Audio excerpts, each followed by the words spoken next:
හරි. දැන් මම ඉන්නේ ව්‍යාපාරා ගිණුම් කරන අධ්‍යයන 10 ශ්‍රේණිය අච්චි පොතේ. එතකොට දැන් මම කතා කරන්න යන්නේ මේකේ 4 වෙනි පාඩම ගිණුම් කරණයේ කොටස තියෙන. ඒක තියෙන්නේ 47 වෙනි පිටුවේ. ඉතින් දැන් යමු.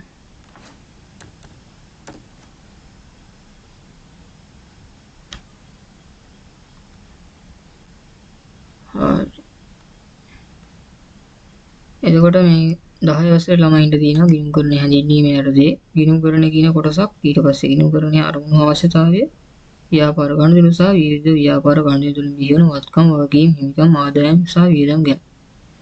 ගිණුම් කරණයේදී මෙතන පහලින් දාලා තියෙනවා මේකෙදි කතා කරන්නේ මූල්‍ය ගිණුම් කරණය කියන කොටස විතරයි 10 වසරේදී තියෙන්නේ. ඊට උඩ පන්ති වලදී කළමනාකරන ගිණුම් කරණය කියන කොටස එකතු වෙනවා. මොකද ගිණුම් කරණය මූලික කොටස් දෙකකට බෙදන්න පුළුවන්. මූලික ගිණුම් කරණය කියයි කළමනාකරන ගිණුම් කරණය කියලා. කළමනාකරන ගිණුම් කරණයේදී කරන්නේ මූලික ගිණුම් කරණයෙන් හදන තොරතුරු තියෙනවා අපි ප්‍රකාශ කරන මූල්‍ය ප්‍රකාශ. ඒ වගේම ලැබෙන තොරතුරු අරගෙන ඒවා විශ්ලේෂණය කරලා කරන එක තමයි කළමනාකරන ගිණුම් කරණය කරන්නේ. කොහොමද 10 වසරේදී ඉගෙන නැති හින්දා මම වැඩිපුර ඒක ගැන කතා කරන්න යන්නේ. ඒක අපි ඉස්සරහ දවසක කතා කරමු. දැනට අපි මූලික ගිණුම් කරණය තියෙන කෙනෙක් විතරක් මතක තියාගමු. හරි. ගිණුම් කරණයේදී අපි කරන්නේ ව්‍යාපාරයට ඇල්මක් දක්වන පාර්ශ්ව වලට අවශ්‍ය වෙන මූල්‍ය තොරතුරු ටික පවත්වා ගන්න තමයි ඒක ලස්සනට සටහන් කරලා පිළිවෙලට හදලා ගන්න තමයි ගිණුම් කරණය පාවිච්චි කරන්නේ. ඉතින් මේ ගිණුම් කරණයේ අවස්ථාවේ සහ වුණාව කියන්නේ ආයතනයක අයිතිකාරයන්ට ප්‍රධාන වශයෙන්ම දැනගන්න ඕනේ ඒක බිස්නස් එකක්. නැත්තම් ඕනෑම ව්‍යාපාරයක් පවත්වා ගන්න නම් ඒක ලාභයක් තියෙනවා. ලාභෙන ගොඩක් යට ඕන ව්‍යාපාරයක් ගන්න ලාභ නොලබන ආයතන තියෙනවා තමයි. ඒ වුණාට ලාභයක් තමයි ඕනිම ආයතනයක් බලන්නේ. ලාභ නොලබන කියන ආයතනත් යම් කිසි ලාභයක් ලබනවා. ඒකට ලාභය කියන්නේ වෙන වෙන නම් වලින් කියනවා. ඉතින් ගිණුම් කරණයේ අවශ්‍යතාවයක් තමයි ලාභය තියෙනවද නැද්ද කියලා බලන එක. ලාභ හෝ අලාභ තියෙනවද බලන එක. ඊට පස්සේ මූල්‍ය තත්ත්වය කොහොමද කියලා බලන එක. විවිධ නීතිමය අවශ්‍යතාවය තියෙනවා. ඒ කියන්නේ ව්‍යාපාරයක් උඩහම බදු ගන්න ඕනේ. සමහර ව්‍යාපාරයේ හෝ ව්‍යාපාරය අයිතිකරු බදු ගන්න ඕනේ. එතකොට බදු ගන්න නම් මේ වගේ ගිණුම් කරණයේ යටතේ තොරතුරු ටික ලස්සනට පිළිවෙලට හදලා ඒ ටික ඉදිරිපත් කරන්න ඕනේ. ඒ වගේම ඔයගොල්ලෝ බැංකුවකින් ණයක් ගන්න ඕන නම් ඒගොල්ලෝ ඉල්ලනවා නෛතික අවශ්‍යතාවයක් විදිහට මේ ගිණුම් ටික ඒගොල්ලන්ට ඉදිරිපත් කරන්න කියලා. ඉතින් ණයක් ගන්නවා. ඒකත් නීතිමය පැත්තෙන් කියන්න පුළුවන්. නැත්නම් ඇල්මැටි පාර්ශවයක් හෝ එහෙම කණ්ඩායමකේ අවශ්‍යතාවයක් නිසා ගිණුම් කරණය පවත්වාගෙන යන්න. ඒ වගේම ගිණුම් කරණයේ තියෙන නිසා ආයතනයේ එකේ ගණුදෙනු තියෙනවානේ. ඒ අමතක වෙනවා නැත්නම් ඒවා වාර්තා නොකරලා එනවා. අතපසු වෙනවා. ඒව වළක්වා ගන්නත් ගිණුම් කරණය පාවිච්චි කරනවා. ඉතින් මේකට ගිණුම් කරණයේදී එක එක වාර්තා සපයනවානේ. එක එක අවශ්‍යතාවලට සඳහා එක එක වාර්තා සපයන. ඒ වුණාට හැමෝටම ඕන විදිහට හැමෝගේම විදිහට එක එක වගේ වාර්තා හදන්න යොක් කරදර නිසා ආයතන වලින් සකස් කරගෙන තියෙන ක්‍රමවේදයක් කරසේ මූල්‍ය ප්‍රකාශන කියලා ප්‍රකාශන වර්ගයක් ඉදිරිපත් කරනවා. ඒකෙදි ආයතනයේ ලාභය කොහොමද තියෙන්නේ? ඊට පස්සේ ආයතනයේ මූල්‍ය තත්ත්වය කොහොමද තියෙන්නේ? කියන ටික මූලිකව ආයතනයේ ක්‍රියාත්මක දක්වන හැම පාර්ශ්වයක ලබා දෙන්න කටයුතු කරනවා. ඊට පස්සේ අපි යමු ව්‍යාපාර ගණුදෙනු. මම ඉස්සෙල්ලා කිව්වනේ ව්‍යාපාරයේ ගණුදෙනු කරන්නේ මූල්‍යම පැත්තෙන් විතරයි අපි ගිණුම් කරන්නේ බලන්න. ඉතින් මේකේ ගණුදෙනු වල අපි බලන්නේ මූල්‍ය පැත්ත විතරයි. මූල්‍යමය ස්වභාවයක් තියෙන ගණුදෙනු. ඒ කියන්නේ මොකක් හෝ දෙයක වටිනාකමක් අපිට මූල්‍යමය වශයෙන් වහින්න පුළුවන් වෙන්න ඕනේ. අපි ආයතනයකට අලුතෙන් වාහනයක් ගත්තොත් ලක්ෂ 50ක් නම් රුපියල් ලක්ෂ 50ක අලුතෙන් වාහනයක් ගත්තා. නැත්තම් රුපියල් 2000ක විදුලි බිල ගෙවුවා. රුපියල් 1000ක ටෙලිෆෝන් බිල දුරකථන ගාස්තු ගෙවුවා. ඒ වගේ නෝන ගණුදෙනු. අන්න ඒක තමයි මුද්‍රණයෙන් වහින්න පුළුවන්. ඒ වගේ ගණුදෙනු තමයි අපි ගිණුම් කරන්නේදී සටහන් කරන්නේ. අපි හිතමු ආයතනයේ කවුරු හරි පුද්ගලික ඇවිල්ලා වටිනා පාරිභෝගිකයෙක් ඇවිල්ලා හැමදේම බඩු ගන්න කෙනෙක් මොකක් හරි වලට වැරද්දක් හම්බෙලා නැත්නම් අපි දෙන සපේන භාණ්ඩේ නාක් වෙලා තිබිලා ඒගොල්ලෝ බැනලා ගියා කියලා ආපහු කවදාකවත් අපි ගණුදෙනු කරන්නේ නැහැ කියලා. ඒක මූල්‍යමය ස්වභාවයක් නැහැ. හැබැයි ඒක ආයතනයේ ලොකුට බලපාන්න වෙන්න පුළුවන්. ඒකට මූල්‍ය ස්වභාවයක් නැති නිසා අපිට ඒක වාර්තා කරන්න බෑ. ගිණුම් කරන්නේ. ඒකට ඒ වගේ දේවල් අපි ගිණුම් කරන්නේදී පාවිච්චි කරන්නේ. ඉතින් මේ වගේ වෙන ගනුදෙනු වලින් ආයතනයකට ඇති වෙන වත්කම්, වගකීම්, හිමිකම්, ආදායම් සහ වියදම් කියලා. මේ 10 වසරේ ළමයින්ට මම කියන්නේ ඒගොල්ලන්ට මුලින්ම මේ පාඩම් බලපුවාම ටිකක් තේරෙන්නේ නැති වෙන්න පුළුවන්. පළවෙනි පාරම තේරෙන්නේ නැහැ. සාමාන්‍ය දැනුමක් නැත්තම්. ඒකට කමන්නේ කොහොමත් මටත් එහෙම තමයි මාත් ඉගෙන ගන්න කාලේ ටික කාලයක් ගිහිල්ලා ආපහු මේ පාඩම් ටික දෙතුන් සැරයක් බලපුවම තමයි තේරුම් ගන්න පුළුවන් වෙන්නේ. එකපාරින් තේරුම් ගන්න එක ටිකක් අමාරු වෙන්න පුළුවන් කෙනෙක්. ඒකින්ද ඒ ගැටලුවක් කරගන්න එපා. දෙතුන් සැරයක් බලලා තේරුම් ගන්න. හරි. ආපහු පාඩමනේ. ඉතින් මේ ගණිත වලින් වත්කම්, වගකීම්, හිමිකම්, ආදායම්, වියදම් කියලා කොටසක් ඇති වෙනවානේ. වත්කම් වලට අපි ගත්තා අපි සලකන්නේ ව්‍යාපාරයක සිදු අතීත ගනුදෙනුවක. ඒ කියන්නේ ඉස්සර වුණ ගනුදෙනුවක් හින්දා ඇති වුණ සම්පත් වලට තමයි වත්කම් කියලා අපි කෙටියෙන් කියන්නේ. මම ඉස්සෙල්ලා කිව්වා වගේ ආයතනයකට වාහනයක් ගත්තා නම් ඒක වත්කම. ඊපස්සේ අයිතිකාරයෝ ආයතන සල්ලි දාලා දෙනවා නම් ඒකත් වත්කම. අන්න ඒ වගේ. ඉතින් මේ වත්කමක තියෙන ලක්ෂණ ටික තමයි මේ මෙතන දාලා තියෙන්නේ. මේ ඔයගොල්ලෝ මතක තියාගන්න ඕන දේවල්.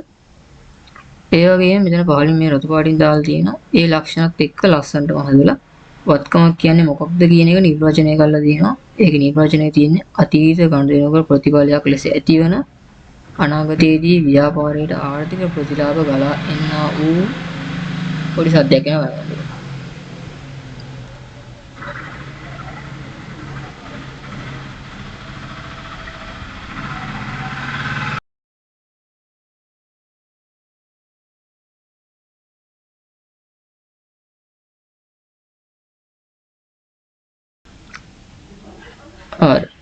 ඉතින් මම වත්කම ලක්ෂණ ගැන කිව්වා. ලක්ෂණ වලදී අතීත ගනුදෙනුවක ප්‍රතිඵලයක් ලෙස ඇති වෙනවා. ඊට පස්සේ ව්‍යාපාරයේ පාලනයට යටත් වෙනවා. අනාගතයේදී ව්‍යාපාරයට ආර්ථික ප්‍රතිලාභ ගලා එකක් වෙනවා.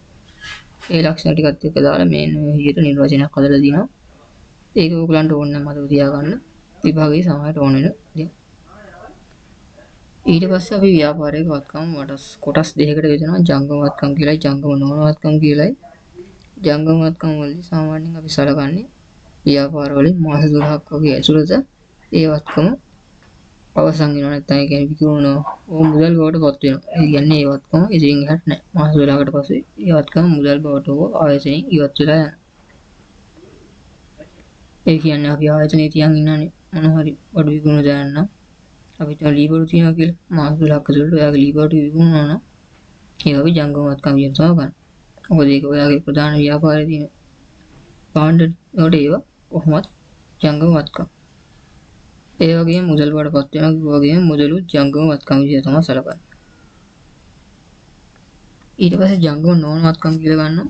ඒ කියන්නේ මාස 12කට වැඩි කාලයක් තියෙන ජංගම වත්කම් කියන්නේ මාස 12කට අඩු කාලයක් පාවිච්චි කරනවා. ජංගම නොවන වත්කම් කියන්නේ මාස 12කට අඩු කාලයක් වැඩි කාලයක්. ඒවට අපි කිතර ව්‍යාපාරයේ දින කොට නැගිලි ඉඩම් යන්ත්‍රෝපකරණ ලීබඩු උපකරණ මෝටර රථ ගන්න පුළුවන්. ඊට පස්සේ වගකීමක් කියන එක ගන්නවා. වගකීමෙත් වත්කම කියන එකේ නිර්වචනයේ අනිත් පැත්ත වලගේ තියෙන්නේ. මේකේදී වෙන්නේ අතීත ගනුදෙනුවක සිදුවන ප්‍රතිඵලයක් ලෙස ඇතිවන ව්‍යාපාරයේ විසින් ගෙවිය යුතු අගය වගකීමක් ලෙස හැඳින්විය හැකිය. අතීත ගනුදෙනුවක ඒ කොටස වත්කම වල තියෙන අතීත ගනුදෙනුවක ප්‍රතිඵලයක් ලෙස ඇතිවන කියලා. හැබැයි මෙතන තියෙන්නේ ව්‍යාපාරයේ විසින් ගෙවිය යුතු අගය. වත්කමකදී වෙන්නේ ව්‍යාපාරයට ආර්ථික ප්‍රතිලාභ ගලා එන. ඒ වගේම ව්‍යාපාර විසින් පාලනය කරන.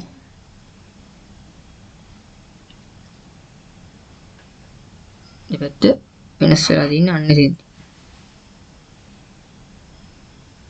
හරි. ඊට පස්සේ වගකීමක ලක්ෂණ ටිකත් අර එකේ ටිකම පොඩි වෙනසක් වෙලා එනවා. අතීත ගනුදෙනුවක ප්‍රතිඵලයක් වෙනවා වගකීම වත්කමත් එහෙමයි. වගකීමකදී බේරුම් කරන්න දෙනවා. ඒක ඒකට ව්‍යාපාරයේ ටිකක් එළියට යනවා තියෙන සම්පත් වලින්. වත්කමදී ඒ කියන්නේ අනිත් පැත්ත ව්‍යාපාරයේ සම්පත් වලට එනවා. ඒකදී වගකීම් වල වර්තමාන වැඩිවීමක් තියෙනවා. වත්කම් වලදී එහෙම එකක් නැහැ. ඉතින් වගකීම් වලට අපි ගන්න පුළුවන් ව්‍යාපාරයේ තියෙන බැංකු ණය, ඊට පස්සේ ණයට බඩු අරන් තියන ගායන් හයි සැපයුම් කරුවන්ගේ ඒගොල්ලන්ගේ වටිනාකම අපි ගන්නේ වගකීමක් විදිහට. වගකීම ප්‍රවැද වශයෙන් කොටස් දෙකකට බෙදෙනවා. ජංගම වගකීම්, ජංගම නොවන වගකීම් කියලා. ජංගම වගකීම් වල ජංගම වත්කම් වල කිව්වා වගේම ජංගම වගකීම් කියන්නේ මාස 12ක් වගේ කාලයක් ඇතුළත බේරුම් කරලා අවසන් වෙනවා නම් ජංගම වගකීම් කියනවා. ජංගම නොවන කියන්නේ ඒකේ අනිත් පැත්ත. ඒ කියන්නේ මාස 12කට වැඩි කාලයක් තියෙන වගකීම්. දියු පාලන වගකීම් කියලා කියනවා. ඊට පස්සේ හිමිකම තියෙනවා. හිමිකම කියන්නේ ව්‍යාපාරයේ අයිතිකරුවන්ගේ කොටස.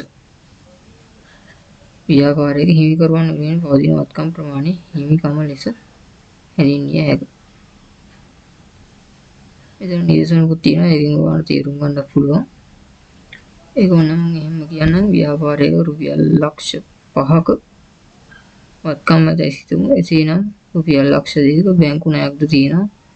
එවිට මුළු වත්කම් ලක්ෂ 5න් රුපියල් ලක්ෂ 2ක් ඒ කියන්නේ බැංකු ණය අවසන් කරපුවාම ඉතිරි ටික තමයි අයිතිකරුවන්ගේ හිමිකම වෙන්නේ. එතකොට ලක්ෂ 5න් දෙකක් ගියාම ලක්ෂ 3ක් අයිතිකරුවන්ගේ හිමිකම වෙනවා. කේවල ස්වාමී ව්‍යාපාරයක් නම් ඒකට අපි කියන්නේ ප්‍රාග්ධනය කියලා. හිමිකම ප්‍රාග්ධනය සමාන වචන වගේ තමයි ගන්න ගොඩක් වෙලාවට. ඊට පස්සේ ආදායම් වියදම් දීලා එනවා. ආදායම් වියදම් කියන්නේ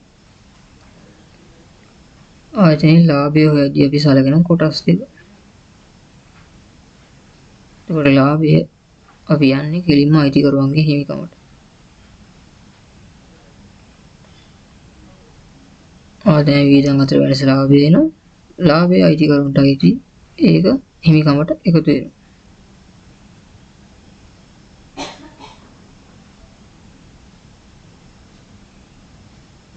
ඊට පස්සේ මෙතන තියෙන එකක් මතක තියාගන්න. අයිතිකරුවන් යොදන ප්‍රාග්ධනය නිසා හිමිකමේ සිදුවන වැඩිවීම හැර හිමිකමේ සිදුවන අනෙකුත් වැඩිවීම ආදායම් ලෙස හැඳින්වේ. ප්‍රාග්ධනයේ දීම හැර අනිකුත් වැඩිවීම සියල්ල ආදායම්. ආයතනයේ බඩු විකුණුවාම නැත්නම් ඔයගොල්ලෝ බැංකුවේ තැන්පත් කරලා තියෙන මුදල් වලට පොලිය හම්බුනාම නැත්නම් ඔයගොල්ලෝ මොකක්ද සේවාවක් සපයලා කුලියක් ලැබුණාම ඒ වගේ ආදායම් ආයතනයට එනවා. අපි හිතමු ඔයගොල්ලෝ ගොඩනැගිලි ව්‍යාපාරය දියන් යන ව්‍යාපාරේ උඩටට්ටුවේ ව්‍යාපාරය පවත්වාගෙන පහළේ තට්ටුව කාටරේ කුලියට දීලා තියෙනවා. එතකොට ඒ කුලිය ආදායම ඔයගොල්ලන්ගේ ප්‍රාග්ධනයේ දීමක් නෙමෙයි අධිකරුවන්. එතකොට ඒක ආයස් වෙන්නේ ආදායමක් විදිහට ව්‍යාපාරය. අන්නේ ඊට පස්සේ වියදම් වලදී ගැළවීම නිසා සිදුවන හිමිකමේ අඩුවීම හැරුණු විට හිමිකමේ සිදුවන අඩුවීම වියදම් ලෙස හැඳින්වේ. ගැළවීම කියලා කියන්නේ ව්‍යාපාරයේ අයිතිකරුවන් ව්‍යාපාරයේ සල්ලි ඒගොල්ලන්ගේ පෞද්ගලික ප්‍රයෝජනයට ගන්න. ඉතින් ඒක හැර වෙන ඕනම දෙයක් නිසා ව්‍යාපාරයේ හිමිකම අඩු වෙනවා නම් ඒවා වියදම්. අපි කියමු පාණ්ඩ ඔයගොල්ලෝ ගාව තියෙන වාහනේ අලුත් විදියා කරන්න ඕනේ. තව වාහනේ හොදන්න ඕනේ. ව්‍යාපාරයේ තියෙන වාහනේ හොදපුවාම ඒකට කියන්න බෑ. එතකොට ඒවා සර්විස් කරපුවාම ඒකට වාස්තු ඒ ඔක්කොම වියදම්. වැඩ කරන සේවකයන්ට කියන පරිණඩි. ඊට පස්සේ වාහනේ ඉන්ෂුරන්ස් එකට රක්ෂණය කරලා තියෙනවා. අනිවාර්යෙන් රක්ෂණය කරන්න ඕනේ. රක්ෂණ ගාස්තු කියන්න බෑ. ඒවා ඊට පස්සේ බැංකු ණය යන ණය පොලි ඒ ඔක්කොම වියදම් විදියට සලකනවා. ඉතින් ඔය විදිහට වියදම් ආදායම හඳුනාගෙන ඒ ටිකේ වෙනස අරගෙන ඒක ලාභය හරි අලාභය හරි විදිහට ගන්නවා. ආදායම වියදම් වඩා වැඩි නම් ඒක ලාභය විදිහට, ආදායම වියදම් වඩා අඩුයි නම් ඒක අලාභය විදිහට අපි සලකනවා. ලාභයක් වුණාම හිමිකරුවන්ගේ හිමිකම වැඩි වෙනවා වගේම අලාභයක් වුණාම හිමිකම අඩු වෙනවා. ඊට පස්සේ තියෙන ක්‍රියාකාරවලට ආපන ශාලාවක් පවත්වාගෙන යන යසිරු සම්පත්ගේ ව්‍යාපාරයේ පහළ දක්වයි අයිතිම වත්කම් වගේ හිමිකම් ආදායම් සහ වියදම් යන ශීර්ෂාර්ථයේ වර්ග කරනවා. යසිරු දින ආපන ශාලාව. ඒකට මේ ඔක්කොම ටික මොනවද කියලා ලියන්න තියෙන්නේ. ඉදිරි වාස්තු කියවුවාම මොකද වෙන්නේ? අයිතිකරුවනේ ව්‍යාපාරයේ ඒක සලකන වියදමක් විදිහට හිමිකම අඩු වෙනවා. බැංකු ණය කියන්නේ මොකද්ද? අපි ආපහු බැංකුවට ගෙවන්න ඕන මුදල. අපි ගෙවන්න ඕන. එතන වගකීමක් තියෙනවා. එතකොට අපි කියන්නේ ඒක වගකීමක් විදියට. ආයෝජන දාන්නේ අයිතිකරුනේ.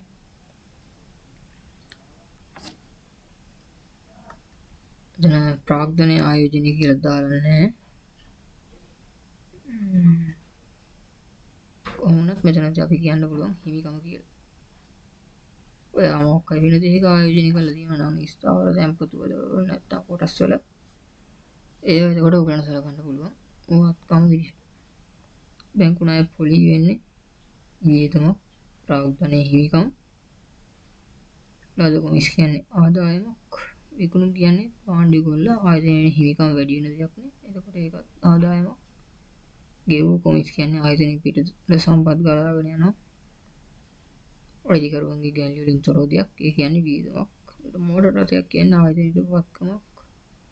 ආයෝජන පොලි ආදායම්. ඒක නම් මේක තියෙනවා ආදායම් කියලා.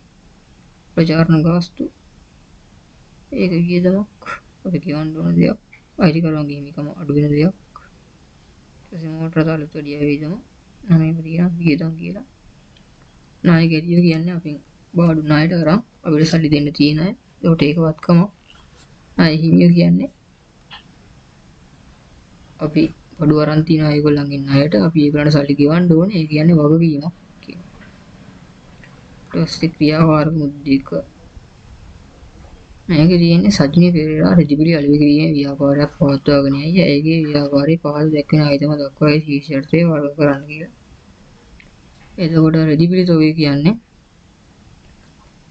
ජංගම වත්කම. ආයතනයේ ඉදිරි මාස 12 ඇතුළත ඒ ටික විකිණලා ඉවර වෙනවා. ඒකින්ද ඒක ජංගම වත්කම. ඊට පස්සේ මුදල ඒකෙන් විසින් භාවිත කරන මුදල් ගණන් කිරීමේ යන්ත්‍ර. ඒක ආයතනයට අයිති දෙයක් නේ. හැබැයි ඒක මාස 12ක ඇතුළත අවසන් වෙන්නේ නැහැ. එතකොට ඒක අපි සලකන්නේ ජංගම නොවන වත්කමක් විදියට. අවුරුදු කිහිපයක් ඒක භාවිත කරන්න පුළුවන්. ඊට පස්සේ යන ණය පදනම මතකත් රෙජිබිලි සඳහා ගෙවිය යුතු මුදල. ගෙවිය යුතු කියන්නේ වගකීම. රෙජිබිලි අපි ගන්න ඊළි මාස කීප ඇතුළත ගෙවන්න විකුණන්න. ඒ කියන්නේ අපිට ණය හිමිය. ඒ කියන්නේ ජංගම වගකීම. ව්‍යාපාරයේ පොරොකිය සඳහා ලබාගත් බැංකු ණය මුදල ගත්තාම බැංකු ණය සාමාන්‍යයෙන් අවුරුදු කිහිපයක් ඇතුළත තමයි ගෙවන්න ඕනේ. අවුරුද්දක් ඇතුළත නෙමෙයි. එතකොට ඒක වගකීමක් වෙන්නේ ජංගම නොවන වගකීමක් විදියට.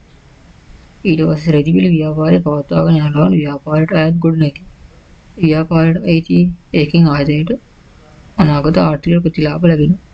එතකොට ඒක ජංගම නොවන වත්කම. අවුරුද්දකට වැඩි කාලයක් ගොඩනැගිලා පවතිනවා. ඊට පස්සේ තියෙනවා point of sales යන්ත්‍ර. ඒ කියන්නේ ඔයගොල්ලන් අර දැකලා ඇති පොඩි මැෂින් එකක් තියෙනවා. විකුණද්දි පාවිච්චි කරනවා. අපි රිසිප් ගන්න මුදල් කැමැසි පාවිච්චි කරන යන්ත්‍රය. ඒක ජංගම නොවන වත්කමක් විදිහට ගන්න පුළුවන් වැඩි කාලයක් පාවිච්චි කරන නිසා.